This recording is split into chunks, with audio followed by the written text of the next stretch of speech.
Ladies and gentlemen, boys and girls, this could be the last game of this best of 5 series. We'll find out in just a sec. We are on Ruins of Seras and spawning. In the bottom left position, representing Millennium is the blue Protoss player. We have a Lilbow. His opponent spawns as the red Terran player on the bottom right-hand side, currently 2-1 up and match point in this best of 5. It's Millennium's MarineLorD.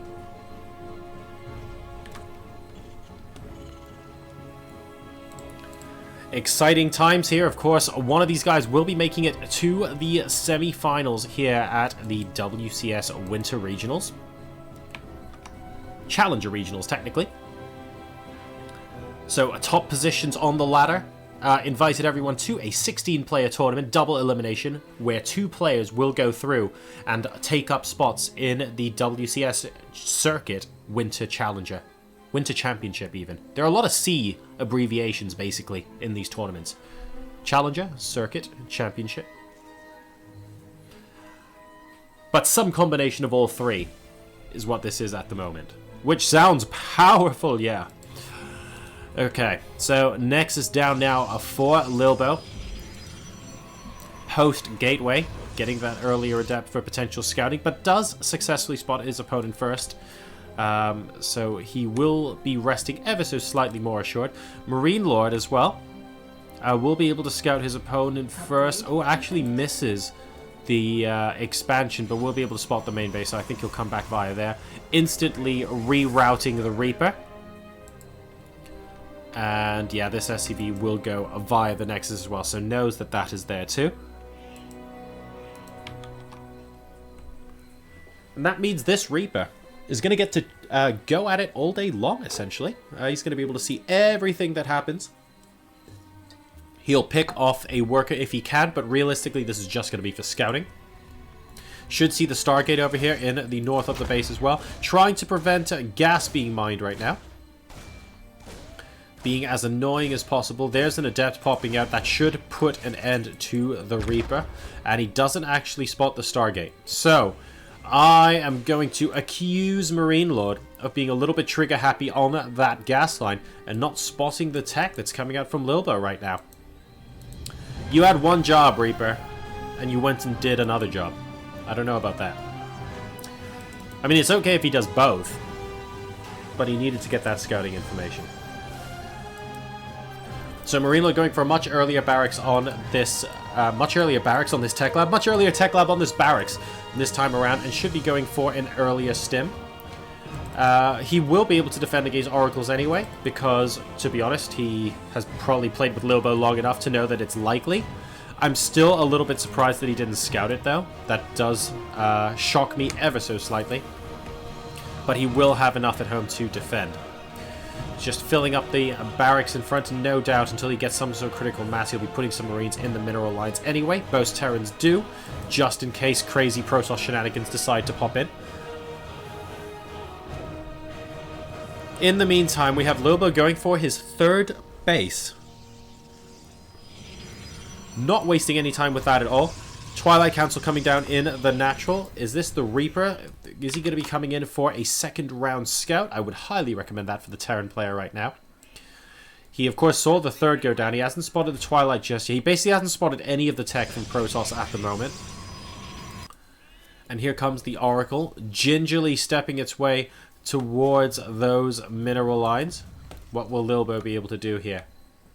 Well, he spots the gas and he goes, nope, nope, absolutely not, as MarineLorD is completely prepared with these Marines.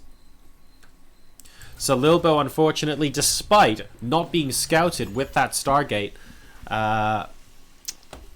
gets absolutely no kills, at least on the first pass, with his Oracle there.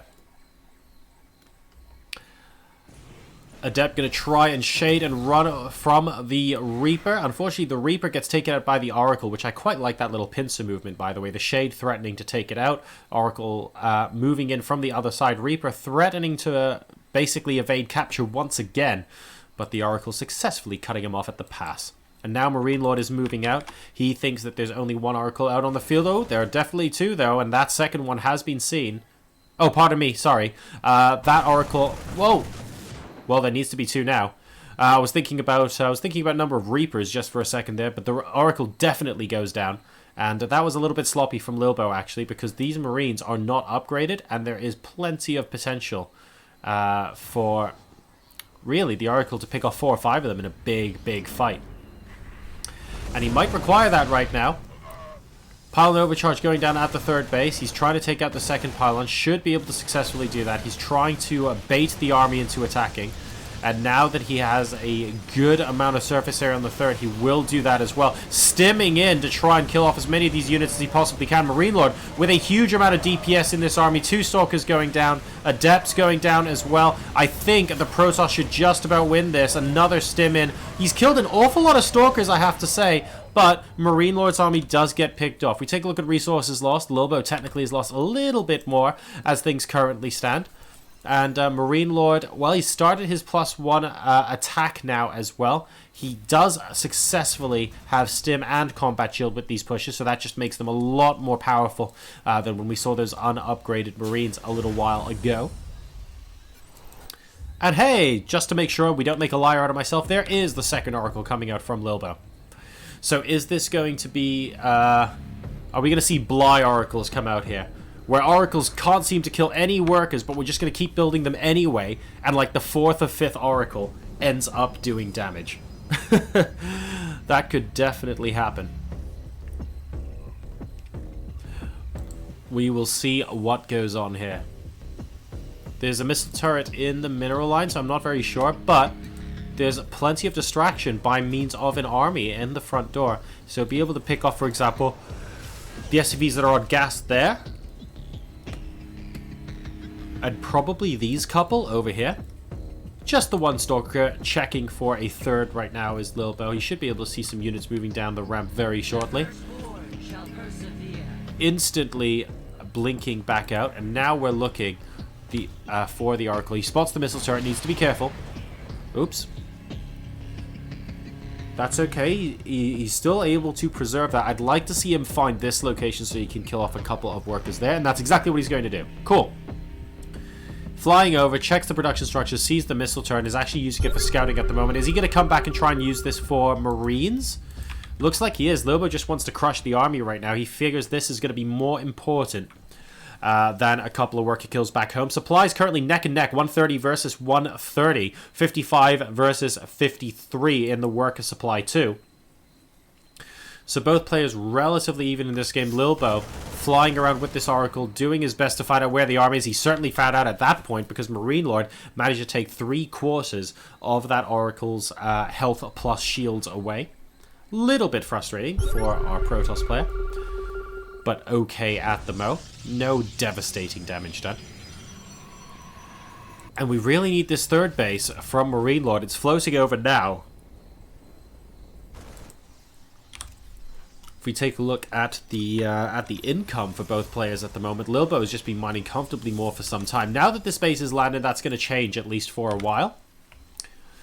But MarineLorD, once again, just being very, very defensive. And even though he's taking his third base after the Protoss player, he's decided, well, that doesn't mean I have to be aggressive. I'm still just going to patiently wait and try and turn this game around precisely at the point where I am able to secure some sort of swing in the army. He's going, cool, I might be slightly behind at some point in this game, and you know what, that's completely fine. I'm just going to wait for engagements where I get such a sick efficiency drive that suddenly I leapfrog into the lead. And MarineLorD's done a good job of spotting those opportunities, actually, guys. It's actually a really important skill to have if you're playing yourself on ladder as well. Because when you're playing yourself on ladder, that is how, like, Diamond players beat Masters players and stuff like that. When you go, hang on a second, if I'm behind at any point in this game, then I need to make sure I just wait and patiently look for the right opportunity. And I'm not saying MarineLorD's worse than Lilbow by any stretch, but that's the style of play he's looking for right now, purely because economically he didn't take his third base sooner. So now he's looking for an opportunity to move in, and he's found it. The Liberators are desperately trying to stop the army from engaging here. The Adepts are actually going to be walking by. Is he going straight into the middle here? Where's the rest of the army? It is. It looks like he's going to commit. Here come the Adepts to one side, the Stalkers to the other. There's a portion of the army up on the high ground that MarineLorD probably has to get back and try and engage the army part at a time. Yes, there we go. His plan, engage all the Adepts, then move up, then engage all the Stalkers. That's going to be successfully done it. He says good luck and great strategy from Lilbow to his teammate and compatriot. That means that MarineLorD will successfully win this best of 5 by a scoreline of 3-1.